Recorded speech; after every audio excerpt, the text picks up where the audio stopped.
Pathology रहेगी तो सिर्फ few muscle fibres are torn, कुछ ही टूट रहे हैं, ब्लीडिंग बिल्कुल मिनिमल है, फेशिया रिमेन्स इंटैक्ट। अच्छा देखो, इसमें एक जो नया वर्ड आएगा वो आएगा फेशिया। ये इस पर आप ये समझ लो, इसी के बेस पर ये जो फेशिया वर्ड है ना, इसी के कारण ऐसा हुआ कि इसमें एक नई ग्रेड जोड़नी पड़ी, ये फेशिया। ये अगर फेशिया उद्यम नहीं करता तो ये भी 3 ग्रेड में हम खत्म कर देते। क्या होता है फेशिया? हम जानते हैं कि मसल बैली, ये जो हमारी मसल बैली है, इसके ऊपर एक आउटर कवरिंग होती है ना फेशिया की। जैसे मसल फेशिया क्या होता है,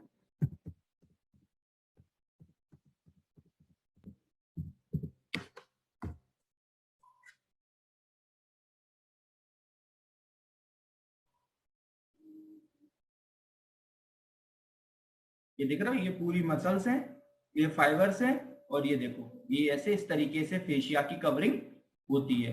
अगर इसमें देखोगे तो ये पूरी देखो मसल्स है, इसके अंदर जाओगे तो इसके अंदर फेशिया आपका होता है। बाहर की तरफ वो होता है एपिन्यूरेटिक फेशिया। एपिन्यूरेटिक फेशिया का मतलब क्या होता है? वो फेशिया जो शाइन करता है, जो चमकता है। अगर आपने कभी डिसेक्शन करा है तो आपको उसमें पता होगा, ठीक है। बाकी अंदर फाइबर्स पे अलग अलग, जैसे बाहर भी फेशिया होता है ना, इस तरीके से ये फेशिया का काम क्या होता है? ये फेशिया प्रोटेक्ट करके रखता है। ये देखो ये मसल है फाइबर का, ये पहले फेशिया है, फेशिया के अंदर मसल फाइबर निकल रहे हैं। इसी के अंदर क्या रखा है? इसी के अंदर जो आपका फेशिया है वो किस फेशिया के अंदर जो फाइबर्स है वो एक इसमें क्या वायर की फॉर्म में रखे हुए हैं। यही क्या, अब आप समझ गए होगे सर इसका मेजर काम है प्रोटेक्ट करना। तो अब याद रखोगे कि ये जब फेशिया टूटेगा तो वो बिल्कुल लास्ट स्टेट होगी, यानी गेम ओवर। क्योंकि फेशिया आपने देखा, क्योंकि फेशिया जो मसल्स बंडल्स हैं, इनको प्रोटेक्ट करके रख रहा है। ये तो ओवरऑल पूरी मसल्स है, इसके अंदर मसल्स फाइबर्स के बंडल बने होते हैं। फर्स्ट ईयर पैथोलॉजी याद करो, फर्स्ट ईयर फिजियोलॉजी, उसके अंदर क्या है? ये जो मसल फाइबर्स है इनके बंडल बने होते हैं। उन बंडल्स को कवर करके कौन रखा होता है? फेशिया। तो अब आप सोचो, जब ये टूटेगी, फेशिया टूट गया मतलब बिल्कुल डीप स्ट्रक्चर चला गया, यानी ये गेम होगा वो बिल्कुल लास्ट स्टेज का गेम होगा। वहां पर सारी चीजें आपकी खत्म हो चुकी होंगी, ठीक है। अब आपको बिल्कुल क्लियर, ठीक है। तो few muscle fibre are tones, bleeding is minimal, fascia remains intact. क्योंकि मैंने बात करी ना, फेशिया वनडे की कोई फेशिया से तो छेड़छाड़ होनी नहीं है। कैसा पेन होगा? जिस जगह पे चोट लगी है उधर ही लोकलाइज्ड पेन होगा। टेंडरनेस मिलेगी। टेंडरनेस का मतलब होता है कि टच करने पे आपको एकदम उसको पेन फील होगा बहुत ज्यादा, और आपको स्वेलिंग और हीटिंग भी दिखेगी। Pain and spasm prevent muscle stretching, वो तो मैंने आपको कहा ही, ये तो हमारे बॉडी का रूल है कि कभी भी पेन होगा वो तुरंत आपके बॉडी में कंपनसेटरी मैकेनिज्म स्पाज्म में पहुंचा देती है, जिससे क्या है आपको स्ट्रेचिंग से सीधा फर्दर और मूवमेंट ना करें, वरना चीजें और खराब हो जाएंगी। तो उसके लिए पहुंचा देते हैं। तो वहां पर आपको स्पाज्म भी नजर आएगा। Pain and spasm prevent muscle stretching. Function अभी आपके इतने इंपेयर्ड नहीं होंगे, मगर अब आप यहाँ पर बोल सकते हो कि जो ज्वाइंट मूवमेंट है वो वर्ड, जो ज्वाइंट मूवमेंट जो स्प्रेन में नहीं था, लिगामेंट वाले में नहीं था, वो अब यहाँ आ जाएगा, क्योंकि मसल्स मूवमेंट कराते हैं। तो यहाँ पर कोई फंक्शन इतने इंपेयर्ड नहीं होंगे ग्रेड 1 में। बस हाँ, ये कि थोड़ा बहुत नहीं कर पाओगे पेन की वजह से, बाकी इतने ज्यादा कुछ इम्पैक्ट नहीं होंगे किसमें? ग्रेड 1 में, ठीक है। उसी के साथ हम बात करेंगे 2 की। अब हम सेकंड पे आते हैं, सारी चीजें बढ़ाओ। क्या बढ़ाओ? जैसे पहले हमने उसमें बात करी थी, उसमें ट्रोमा कितना था? माइल्ड। इसमें ट्रोमा और थोड़ा सा सीवियर कर दो, तो यह trauma is more serious. Pathology क्या है? Greater number of muscle fibres are torn, अब थोड़े और ज्यादा बढ़ गए। अभी याद देखो, यहाँ पर याद करने की चीजें याद रखना, क्योंकि आप कैसे पता करोगे ग्रेड 1 का, 2 का, 3 का? देखो 4 बहुत अच्छे से पता कर लोगे, मैं गारंटी दे रहा हूँ आपको। 4 तो मैं आपको दिखाऊंगा, आप पेशेंट को जैसे देखोगे तुरंत बता दोगे सर इसको 4th का हो गया है। कंफ्यूजन 3rd का भी बता लोगे, क्योंकि 3rd में भी बहुत एक्सट्रीम कंडीशन हो जाती है ना। 1, 1st और 2nd में थोड़ा सा समझने वाली बात होती है, वो अभी एक दो वर्ड आ जाएंगे तो उससे आप समझ लोगे कि बिल्कुल जो आपको बिल्कुल, क्योंकि देखो पेन तो पेन है। हम इसमें पढ़ रहे हैं कि मोर लेस क्या होता है? वो जिसको दर्द है वो थोड़ा ना बता पाएगा कि सर नहीं नहीं, ये मुझे जो अभी दर्द हो रहा है ना सर, ये 2nd ग्रेड का दर्द हो रहा है, 1st ग्रेड का नहीं हो रहा। आप कैसे समझ पाओगे? जिस टाइम पे जिसको दर्द हो रहा है वो तो यही बोलेगा सर इतना दर्द हो रहा है कि सहन नहीं हो रहा। तो आप कैसे दिमाग लगाओगे? इसके पेन के बेस पे तो नहीं आप, क्योंकि यहाँ पढ़ने के बेस पे ये तो कैसा है, थ्योरेटिकल है, लिखा होगा एग्जाम में। रियल लाइफ में क्या करोगे? तो रियल लाइफ में कुछ ऐसे पॉइंट पकड़ो जो मैंने आपको कि रियल लाइफ में कहा, जब स्प्रेन था वहां पर भी मैंने आपको कुछ ऐसे पॉइंट उस पूरे लेक्चर में बताए। देखना, याद करना कैसे पेशेंट को पकड़ना होता है, ठीक है ना। 1 में, 2 में और 3 में इसी तरीके से मैं आपको इसमें बताऊंगा। तो अभी कुछ ऐसा नया नहीं आया। 2nd में कुछ अभी ऐसा पॉइंट आएगा, वो आपको बता दूंगा कि ये स्पेशल है। Greater number of muscle fibre are torn, bleeding उससे ज्यादा भी है। फेशिया तो देखो इंटैक्ट रहना, ये मैंने बात ही करी है ना, फेशिया देखो स्टिल इंटैक्ट है, कोई मतलब अभी इसमें प्रॉब्लम भी क्रिएट होना स्टार्ट नहीं हुई। ये आपसे बिल्कुल पूछते हैं कि फेशिया में कब तक कोई प्रॉब्लम स्टार्ट नहीं होती, तो सर 1 और 2 में तो स्टार्ट ही नहीं होती, 3 में होगी कि नहीं होगी वो आगे देखेंगे, मतलब 1 और 2 में तो फेशिया तो बिल्कुल ही इंटैक्ट होता है, बिल्कुल कोई प्रॉब्लम नहीं। इसमें आप प्रॉब्लम कहा जाता है हीमोटोमा दिखने लग जाता है, अगर आपको ब्लड वहां पर इतनी, क्योंकि हीमोटोमा कब बनेगा, जब बहुत थोड़ी सी ज्यादा ब्लीडिंग हो जाए, जब ज्यादा ब्लीडिंग होगी तभी तो हीमोटोमा का मतलब क्या होता है, ब्लड का वहां पर ब्लड खट्टा हुआ मिलेगा, एकदम एक्यूमुलेट मिलेगा, तो वो कब मिलेगा, लोकलाइज्ड उसी पर्टिकुलर जगह पे कब मिलेगा, जब थोड़ी सी ज्यादा ब्लीडिंग होगी। और ज्यादा ब्लीडिंग होने का मतलब है कि ये सेकेंड डिग्री का हो गया, सेकंड डिग्री का हो गया। थर्ड फोर्थ तो आप वैसे ही समझ लोगे कि वो आपके मतलब उसकी ये हालत हो चुकी होगी कि वो उठाने मतलब खतरनाक। फोर्थ वाला तो बिल्कुल ही, उसमें तो फोर्थ वाला अलग ही समझा दूंगा, थर्ड में भी बता दूंगा, लेकिन सेकंड में क्या, सेकंड और फर्स्ट में मेजर डिफरेंस करने का होता है, वो होता है हीमोटोमा। कि अगर आपको वहां पर जो ब्लीडिंग के ऐसे क्लॉट बनते दिख रहे हैं, उस पर्टिकुलर पॉइंट पे हीमोटोमा बनता नजर आ रहे हैं, तो आप बोल सकते हो कि सर हाँ ये सेकंड डिग्री का स्ट्रेन हो गया है, फर्स्ट डिग्री का नहीं है, क्योंकि यहाँ पर ब्लड क्लॉट बनने लगते हैं। और अगर ब्लड क्लॉट नहीं बन रहे हैं, सिर्फ उसको पेन हो रहा है नॉर्मल, जैसे अभी आपने ज्यादा जिम कर लेते हैं तो कौन से ब्लड क्लॉट बनते हैं, लेकिन पेन तो होता है, टेंडेंस तो वो सब कौन से होते हैं, वो ग्रेड 1 के होते हैं। लेकिन अगर आपको वहां पर ब्लड क्लॉट बनने, हीमोटोमा बनना दिख जाए, तो आप बोल दोगे कि नहीं नहीं सर ये ग्रेड 2 का स्ट्रेन हो चुका है। ठीक है, pain is more severe, tendon is severe, muscle spasm severe और unable to move the limb. ये सारे पॉइंट तो आप रेस बाय रेस सब में बढ़ाते चले जाओगे, जो स्पेशल पॉइंट है वो मैं उन पर ज्यादा फोकस करके आपको क्लियर करता चला जा रहा हूं। थर्ड डिग्री में क्या होगा, थर्ड डिग्री में अब यहाँ पर आपका greater and large number of muscle fibre are involved. अब यहाँ पर वही मैंने बात करी थी कि यहाँ पर एक नया वर्ड आ जाएगा कि मोर देन वन मसल ग्रुप में भी इन्वॉल्व्ड, क्योंकि अभी तक ग्रेड 1 और 2 क्या मैंने बोला, थोड़े बहुत फाइबर्स, और ये मैंने आपको स्टार्टिंग में लॉजिक बताया था कि कभी भी कोई भी एक मूवमेंट एक मसल नहीं कराती, ग्रुप ऑफ मसल होती है। तो लेकिन ऐसा नहीं कि ग्रेड 1 और 2 में कि और दूसरी मसल अफेक्ट नहीं होती है, लेकिन इतनी माइल्ड होती है कि उसके साइन सिम्टम समझ ही नहीं आते। लेकिन ग्रेड थर्ड में आते आते तो इतने ज्यादा मसल फाइबर चलेगा कि आपको पूरे ग्रुप ऑफ मसल जो आसपास की मसल्स थी उनके भी साइन सिम्टम्स दिखने लग जाते हैं, इसलिए आप बोल देते हैं कि अरे अच्छा ठीक है अब मुझे ग्रुप ऑफ मसल दिखने लग गई, यानी एक से ज्यादा मसल्स यहाँ पर आपकी ब्रेकडाउन, उनके फाइबर्स ब्रेकडाउन हो गए हैं। ठीक है, तो larger and greater number of muscle fibre are involve, more than one muscle group में भी इन्वॉल्व।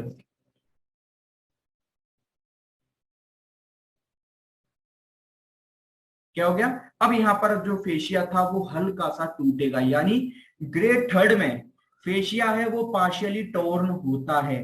अगर यही पार्शियल इसी वजह से देखो फेशिया की वजह से आ गया, ग्रेड 1 में बिल्कुल फेशिया नहीं टूटा था, ग्रेड थर्ड में पार्शियली टोर्न हो गया, और ग्रेड 4 में अभी देखोगे क्या होगा कि वहां कंप्लीटली टूट जाएगा। तो ग्रेड 2 एक एक्स्ट्रा आई ना, ग्रेड 2 एक्स्ट्रा आई जहां पर फेशिया कंप्लीटली बना हुआ था, फिर भी हमें ग्रेड 1 और 2 में अंतर रखना पड़ा। क्यों रखना पड़ा, क्योंकि फेशिया काफी अंतर होता है, तो उनके मसल फाइबर में पहुंचने पहुंचने तक आप उनको एक ग्रेड में नहीं रख सकते थे, इसलिए फेशिया ही वो रीजन बना जहां हमें एक ग्रेड 1 और 2 को 2 ग्रेड में डिवाइड करना पड़ा, और जिसे हमने स्प्रेन में लिगामेंट वाले में 3 ही ग्रेड में खत्म कर दिया था, जहां से हम 4 ग्रेड में खत्म करेंगे। तो the fascia is partially torn, bleeding is bad spread and मोर। अब देख लो ये बढ़ गया पार्शियली टोन, अब देखो कितना अंतर देख गया, यानी आप बोल सकते हो सर ब्लीडिंग एक बहुत बड़ा पॉइंट है जो हमें डिफरेंशिएट करने को, एक डिफरेंशिएट एक रिमार्केबल मार्क बता रहा है, जिसकी वजह से आप बता सकते हो कि अच्छा कौन से डिग्री का हुआ है। तो वहां पर जो ब्लड क्लॉट सिर्फ कुछ पॉइंट पे दिख रहे थे वो यहाँ पर लोकलाइज थे, वो यहाँ पर पूरे में आपको अच्छी खासी ब्लीडिंग दिखेगी, और ब्लीडिंग इतनी दिखेगी कि मसल्स के अंदर भी दिखेगी और मसल के बाहर भी दिखेगी, यानी इंटरमस्कुलर भी और इंट्रामस्कुलर भी, मसल फाइबर के अंदर भी होगी और मसल फाइबर के आसपास भी दिखेगी, तो सब जगह ब्लीडिंग दिखेगी, है ना, एकदम अच्छी खासी ब्लीडिंग दिखेगी आपको। तो bleeding is wide spread and more, there could be both intermuscular intramuscular bleeding. अब पेन वेन तो आप सारी चीजें वही, severe pain and loss of function. अच्छा ग्रेड 4 में वही देखो, ग्रेड 4 और स्प्रेन में सेम चीज है, जैसे स्पेन के ग्रेड थर्ड में क्या था, लिगामेंट कंप्लीटली टूट गया था ना, बिल्कुल ही अलग अलग हो गई थी, सेम इसमें भी जो मसल्स फाइबर हैं, जो मसल्स फाइबर हैं ये कंप्लीटली अब अलग हो जाएंगे, पूरा एक गैप क्रिएट, इनके बीच में एक गैप क्रिएट हो जाएगा, ये आपको बिल्कुल गैप नजर आने वाला है। वो गैप कब नजर आएगा, जब सर कंप्लीटली फेशिया टूटेगा, क्योंकि फेशिया ही तो पकड़ के रखा था, तो यानी ग्रेड थर्ड में आपको वो गैप फील नहीं होगा, जो गैप आपको किस में फील होगा, ग्रेड 4 में, याद रखिए। तो due to severe trauma complete tear of the muscle the fascia stone, यानी अब आपको गैप फील होगा। ठीक है, इन ऐसे पेशेंट में मालूम कैसे क्या करते हैं, अगर हम देखो ग्रेड 1 और 2 में तो अंतर मैंने बता दिया, सर ग्रेड 3 और 4 में कैसे अंतर पता करेंगे कि फेशिया पूरा टूटा है कि क्या बोला हमने कि ग्रेड 4 में क्या है, फेशिया कंप्लीटली टूट गया। अच्छा कैसे पहचानेंगे सर फेशिया कंप्लीटली टूटा है, क्योंकि ग्रेड 1 2 में तो आपने सर अंतर बता दिया कि हीमोटोमा करके हम पहचान लेंगे। ग्रेड 3 में ठीक है ज्यादा ब्लीडिंग हो रही, लेकिन सर ज्यादा ब्लीडिंग तो ग्रेड 4 में भी हो सकती है। 1 और 2 में तो हम क्लियर अंतर कर लेंगे, अब हम समझ गए, लेकिन ब्लीडिंग ज्यादा होना तो ग्रेड 3 में और 4 में भी हो सकती है। कोई तो एक मेजर डिफरेंस पता होना चाहिए ना सर हमको। मेजर डिफरेंस होता है फेशिया। सर फिर हम कैसे फेशिया पहचानेंगे कि नहीं, वो तो एमआरआई मेथड ना, सिंपल तरीका। अगर बाइसेप में हुआ है, सपोज बाइसेप में जब अगर आप यहाँ पर ऐसे उसकी मसल फाइबर्स पे फिंगर एंटर करोगे, आपकी पूरी फिंगर एक पाल्पेबल गैप फील होगा आपकी फिंगर से अंदर एंटर, क्योंकि मसल फाइबर जो एक मसल बल्क बना हुआ था इसमें बीच में गैप आ गया, आप जैसे ही डालोगे तो आपकी फिंगर्स अंदर एंटर कर जाएंगी। ग्रेड 3 में अंदर नहीं कर पाएंगी, आपको फील होगा कि अच्छा अभी भी मसल फाइबर, अभी भी मसल एक दूसरे से जुड़ी हुई है, भले बहुत ज्यादा ब्लीडिंग हो गई लेकिन फिर भी मसल फाइबर एक दूसरे से जुड़े हुए हैं, क्योंकि आपकी गैप नहीं बन रहा उतना। लेकिन ग्रेड 4 में क्या होगा, फेशिया भी टूट जाएगा तो एकदम पाल्पेबल गैप फील होगा, आप फिंगर डालोगे तो पूरी अंदर उस मसल फाइबर्स में जाती हुई आपको नजर आएगी। ये बहुत बड़ा साइन होता है, डॉक्टर्स भी जब एक्सीडेंट होते हैं, जब ऐसा बहुत रोड साइड एक्सीडेंट होते हैं, जब उनको लगता है कि बहुत ज्यादा, तो इस तरीके से उस समय पे फिंगर्स वगैरह ऐसा अपनी डाल के एंटर करके वो उस क्या बोलते हैं मसल्स के बीच में वो गैप को फील करते हैं कि सर वो जो गैप आ रहा है वो कितना आ रहा है। अगर वो पूरा गैप है तो वो अच्छे देख लेते हैं कि ठीक है भैया ये पूरा टूट गया, यानी अब इसका सिर्फ अभी प्रेजेंट में एक ही ऑप्शन बच रहा है, वो तुरंत इसको ऑपरेटिव करना पड़ जाएगा, है ना। ऑपरेटिव बिल्कुल नहीं है तो फिर वो सेकेंडरी ऑप्शन भी सोच सकता है कि मुझे दूसरा क्या ऑप्शन लेना है। तो ये तुरंत सबसे पहचानने वाली चीज बिल्कुल होती है कि इसमें गैप फील करते हैं। तो fascia torn considerable bleeding, diffuse gross swelling, excruciating pain होता है पूरे फैलता हुआ खतरनाक, severe tenderness, snapping sound feel होता है। देखो palpable gap between the muscle, ये तो फील होना ही होना है। देखो सीवियर लॉस भी हो जाना है फंक्शन का, ये सब की चीज है। देखो ये तो सीवियर थी बढ़ाते चले गए, तो सारे पॉइंट ऐसे जो आप बढ़ाते ही चले जा रहे हो ना, तो एक पाल्पेबल गैप इसमें एक एक्स्ट्रा पॉइंट आएगा। एक दूसरा पॉइंट है कि स्नैपिंग साउंड फील होगा।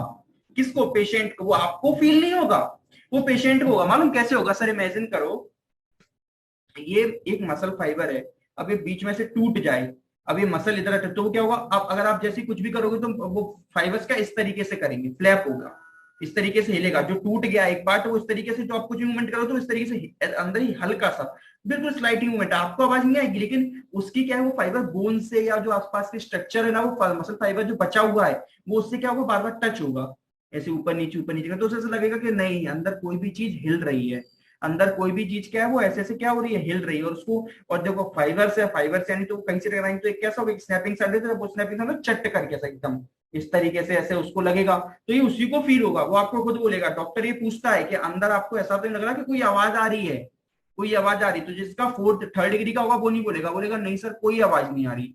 लेकिन 4th डिग्री वाले बोलेगा कि नहीं सर कुछ ऐसा मुझे मुझे वो खुद ही बोलेगा, सर मुझे ऐसा फील हो रहा है कि अंदर कुछ टूट गया है, अंदर कुछ टूट गया। क्यों सर, पूछे क्यों, क्योंकि मुझे ऐसा फील हो रहा है क्योंकि क्या गया अंदर से एकदम पट पट की आवाज आ रही है, जैसे मतलब जैसे कोई चीज टकरा रही हो। तो वो क्यों सर, क्योंकि मसल फाइबर टूट गए हैं। अब जो टूटा वाला पार्ट है, अब वो तो जो उसका बचा हुआ पार्ट है उससे तो जुड़ा नहीं है, तो अब वो एकदम फ्री हो गया है, तो इधर उधर के आसपास की चीजों से क्या कर रहा है, कॉलिजन कर रहा है, टकरा रहा है। तो वो आपको सुनाई नहीं देगा लेकिन उस पेशेंट को फील होगा, तो पेशेंट ऐसा बोलेगा सर ये तो मैं कुछ आवाज सी आ रही है मुझे ही, उसे भी नहीं आ रही होती लेकिन उसे वो अंदर फील हो रहा होता है, इसलिए वो उसको आवाज की लैंग्वेज में आपको ट्रांसफॉर्म करके बोल रहा होता है। ठीक है, तो ये मेजर डिफरेंस मैंने आपको फर्स्ट सेकंड थर्ड, देखो ये लिखने में बहुत अच्छे हैं, बहुत अच्छे से मार्क्स मिल जाएंगे, सब कुछ अच्छी बात है, लेकिन जो मैंने आपको पॉइंट बताई कि आंखों से कैसे, तो वो बिल्कुल याद रखना है। मैंने फर्स्ट सेकंड थर्ड और 4th डिग्री में अंतर प्रॉपर बताए हैं। क्या कि फर्स्ट और सेकंड में मेन अंतर करना होता है हीमेटोमा, कि ब्लड का बनना, ठीक है, ब्लड क्लॉट वगैरह। 3rd 4th में तो आपको वैसे ही दिख जाएगा, इतनी ज्यादा ब्लीडिंग हो रही है, आप सेकंड थर्ड में तो बिल्कुल ही डिफरेंस क्लियर कर लोगे, अरे बहुत ज्यादा ब्लीडिंग हो रही है, मतलब ये फर्स्ट सेकंड तो है ही नहीं, 3rd 4th में ही उतर आए। ब्लीडिंग बहुत बड़ा साइन है। तो 3rd 4th में जो कंफ्यूजन होता है, मैंने दो चीज बता दी, एक तो आप पाल्पेबल गैप फील होगा 4th वाले में, प्लस पेशेंट को एक स्नैपिंग साउंड फील होगा, जो कि वो थर्ड में उसको नहीं होगा, क्योंकि फेशिया कहीं ना कहीं भी अभी भी इंटैक्ट है और मसल फाइबर एक दूसरे से जुड़े हुए हैं। किस तरीके से डायग्नोस में क्या करोगे सर? डायग्नोस में यहाँ पर एमआरआई कराते हो, इस तरीके से आपको देखो नजर आएंगे, इस तरीके से। ये देखो, ये अगर मैं बात करूं तो ये जो डायग्राम है, ये मुझे क्वाड्रिसेप मसल का ही एमआरआई लग रही है। इसमें देखो ये जो मसल फाइबर है ना, ये नॉर्मली है। ये देखो यहाँ पर जो दिख रहा है, ये क्या है, ये देखो ब्रेक दिख रही है। ठीक है, इस तरीके से। और इसमें जो ये वाला डायग्राम दिया गया है, ये जो है एमआरआई की इमेज है, ये साइड से एंटीरियर पोस्टीरियर है, ये ऊपर से ली गई है, ऑब्लिक व्यू है। तो इसमें ये ऑब्लिक व्यू का मतलब क्या है, ये व्यू ऐसे लिया है यहाँ से, इसमें मसल बंडल्स दिख रहे हैं। जो ये वाला व्यू था ना, जो ये वाला व्यू, ये सामने से लिया है, इधर से, इधर से। और जो इधर से, क्योंकि ये वाला व्यू भी लेते हैं, क्योंकि इसमें तो आपको देखो इस वाले व्यू में दिक्कत क्या हो जाती है, देखो इस वाले व्यू में सर क्या दिक्कत है, यहीं से ले सकते हैं, क्योंकि इसमें जो आपको दिखेंगे वो आउटर फाइबर्स दिखेंगे। सामने वाले फाइबर्स तो दिख जाएंगे, लेकिन ठीक है सामने वाले फाइबर, लेकिन कैसे पता चलेगा कि कितने अंदर तक फाइबर चले गए, कितने डैमेज हो गए, कितने अंदर तक इंजरी हुई है, तो वो सामने से कैसे दिखेगा आपको? फिर आपको ऊपर से देखना पड़ता है। ठीक है, तो इस तरीके से ऊपर से लाके फिर इस तरीके से एमआरआई करते हो, तो उसमें देखो आपको यहाँ तक दे जाएंगे, देखो यहाँ से इंजरी और यहाँ तक चले गए हैं, दिख रहे हैं? ये दिख रहा है, ये पूरे फाइबर है, व्हाइट व्हाइट की लाइन। वैसे पूरा ब्लैक होना चाहिए था, लेकिन ये जो व्हाइट व्हाइट की लाइन है, यानी ये गैप प्रेजेंट हो रहा है। देखो ये बाइसेप मतलब बाइसेप फेमोरिस स्ट्रेन है, देखो ये साइड से है, यहाँ पर ये दिख रहा है, ये साइड से आगे पीछे से, ये अंदर से लिया कि देखो ये शियाटिक नर्व जा रही है, यहाँ पर इन्होंने दिखाई है। ठीक है, बाइसेप फेमोरिस जो मसल होती है ना लोअर लिम्ब में, ये ध्यान रखना, ये कुछ लोग बहुत कंफ्यूज होते हैं। बाइसेप जो होती है अपर लिम्ब में, वो बाइसेप अलग होती है, लेकिन लोअर लिम्ब में भी होती है, जिसका नाम होता है बाइसेप फेमोरिस। ठीक है ना, फीमर नीचे आ गया तो फेमोरिस। तो ये नीचे शैटिक नर्व ने यहाँ था, शैटिक नर्व, उसके अगल बगल देखो जो व्हाइट व्हाइट ये जो क्यों दिख रहा है, क्योंकि ये जो टेंडन, ये जो टेंडन है ना, टेंडन बोल रहा हूँ सॉरी, जो मसल फाइबर है ये ब्रेक हो गए हैं। ठीक है, तो इसलिए इसको दोनों व्यू में करना बहुत जरूरी होता है। बल्कि लिगामेंट का इतना नहीं था, क्योंकि लिगामेंट बहुत पतला होता है, लिगामेंट का एक सामने के व्यू से दिख गया था स्प्रेन में, जो मैंने आपको उस टाइम पे स्प्रेन के लेक्चर में दिखाया था। ट्रीटमेंट, अब बिल्कुल जो स्प्रेन के लिए होता था लिगामेंट के लिए, वो यही होता है कि ग्रेड 3 और 4 का ट्रीटमेंट एक ही होता है, दैट इज ऑपरेटिव। 4 का भी और 3 का भी, क्योंकि इतनी ज्यादा ब्लीडिंग और सब कुछ हो चुका होता है कि वहां पर सिर्फ ऑपरेटिव के अलावा कोई ऑप्शन नहीं बचता है। 4th में तो पूरा फेशिया भी करना पड़ता है, ग्रेड 3 में भी इतने मसल फाइबर होते हैं, फेशिया भी बहुत हद तक टूट चुका होता है ग्रेड 3 में, लेकिन बस वो ऐसा होता है कि कोई जंक्शन बना हुआ होता है, लेकिन उससे कोई मतलब नहीं करता, फाइबर तो चले जा चुके होते हैं। तो वहां पर भी ऑपरेटिव करके क्या करना पड़ता है, दो केस होते हैं कि अगर मसल फाइबर, अगर आपको लगता है कि नहीं यही मसल ठीक हो सकती है तो करते हैं सूचन लगा के, मगर ये नेक्स्ट टू इम्पॉसिबल होता है। वहां पर फिर आपको ये करना पड़ता है कि आपको दूसरी मसल्स लगानी पड़ती है, वो अपनी बॉडी से या किसी का गले के ग्राफ्ट आपको बदलना पड़ जाता है। अगर मसल बैली गई है तो बैली बदलते हैं, और टेंडन गया है तो टेंडन बदलते हैं। अगर टेंडन टेंडन इसलिए इसमें लिखा है treatment end to end tendon repair, है ना, कि बोन से जो टेंडन निकाले, एंड टू एंड मतलब क्या, कि ये मसल बैली देखो ऐसा ना, ये देखो ये टेंडन, ये देखो टेंडन यहाँ से स्टार्ट हुआ ना, मसल वैली से खत्म होकर यहाँ से बोन से, तो ये पूरा ही टेंडन फिर बदलना पड़ जाता है। ऐसा नहीं होता कितना सा पार्ट बदल लो, फिर वो पूरा ही एंड, ये एंड से लेके इस एंड तक टेंडन बदलता, करे टेंडन ब्रेक हो गया है एक बार, है ना, तो फिर टेंडन, या फिर मसल वैली होगी तो फिर मसल वैली चेंज होती है ना। Gap can be filled by tendon graft. अगर अब ये किस में होता है, ये ग्रेड 2, जैसे ग्रेड 3 में हमें लग रहा है कि पूरी बदलने की जरूरत नहीं है, देखो ग्रेड 4 में तो मोस्टली मैक्सिमम ये होता है कि पूरा ही बदला जाता है, लेकिन ग्रेड 3 में उम्मीद लगती है कि नहीं नहीं ठीक है भैया पूरा नहीं बदल सकते, तो हम कुछ फाइबर्स ले लेते हैं अगल बगल के और उन फाइबर्स को डाल देते हैं। या फिर टेंडन में भी हमें लगता है कि पूरा टेंडन बदलने की जरूरत नहीं है, कुछ फाइबर्स ही, इसका जो गैप है उसमें कुछ फाइबर्स डाल दे, उससे काम चल जाएगा, तो फिर हम वो कर लेते हैं। तो ग्रेड 3 और 4 कंप्लीटली ऑपरेटिव रहता है आपका। 1-2 की बात आओगे तो सबसे पहले देखो, in cases where the repair is not possible tendon transfer में भी परफॉर्म, ये 3 और 4 की बात हो गई, वहां आपको ऑपरेटिव है।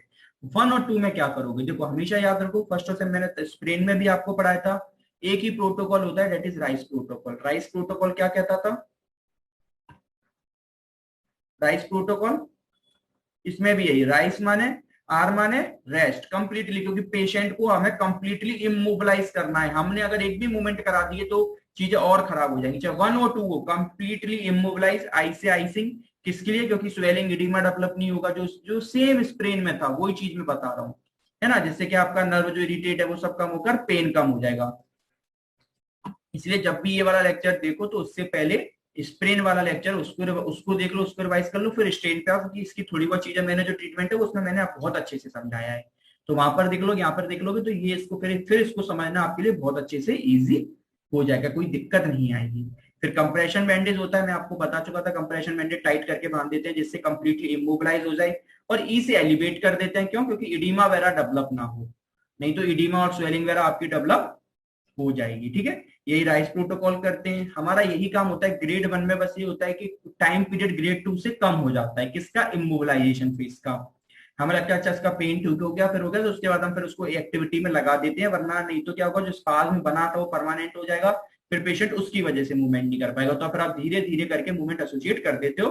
ग्रेड 2 में भी, ग्रेड 2 में ज्यादा टाइम पीरियड लगता है क्योंकि वहां पर मसल फाइबर ज्यादा चलेंगे, तो वहां थोड़ा सा ज्यादा और वहां पर इमोबिलाइज और अच्छे तरीके से करना पड़ जाता है। यहाँ कंप्रेशन बैंडेज, वहां पर कहो आपको क्या बोलते हैं, कोई कास्ट या ब्रेस भी पहनानी पड़ जाए ना।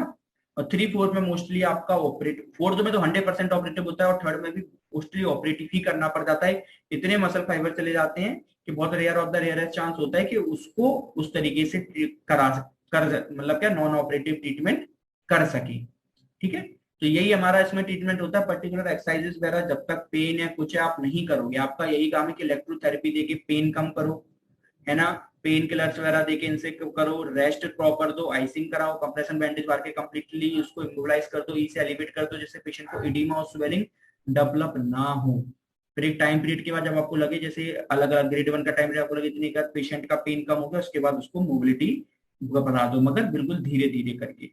ऐसे ही ग्रेड 2 में। और ग्रेड 3/4 में जो आपका ट्रीटमेंट बनता है वो आफ्टर ऑपरेटिव बनता है, कि एक बार ऑपरेशन हो गया, ठीक हो गई, फिर आफ्टर ऑपरेटिव यानी पोस्ट ऑपरेटिव फेज में फिर आप उसको क्या होता है, वापस आप उसको उसके रिहेबलाइज फेज में आप उसको ट्रीट करते हो।